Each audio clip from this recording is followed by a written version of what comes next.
the first thing is, in terms of sharing this with children, is to recognize that they're already living the spirit of the three principles for the most part. So they know a lot more about it than we do sometimes. But it's the same thing about working with anybody, really. Number one, we have to be in the right state of mind ourselves. We have to be living through the eyes of the three principles if we're going to help anybody, kids or anybody, with this stuff. Secondly, especially with kids, we want to just have fun with them. We want to create a lighthearted feeling with them so they'll be open to hearing new. And third, we want to really listen to them very, very deeply so that we know exactly where they're coming from and what might be getting in their way, what they're not seeing. We want to listen at that kind of level so that we really are able to pick up things from our own intuition, so to speak, that tell us how we need to approach them.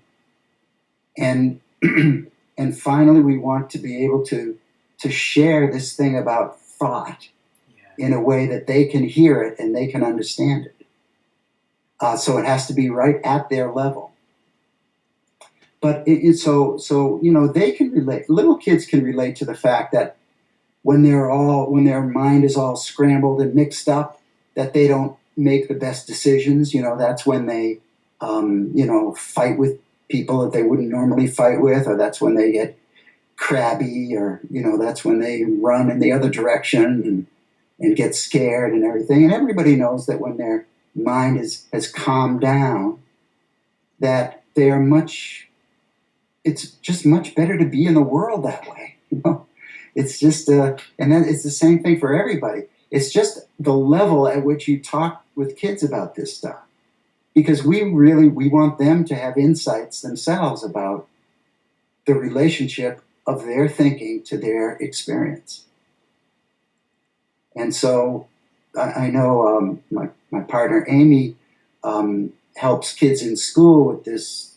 She has a glitter jar or a mud jar. You fill the water or some form of water, with this glitter or mud, and you shake it up, and that's the scrambled mind. And then you wait until it all settles down, and that's the clear mind. And little kids can relate to the difference in them when they're scrambled and when they're clear.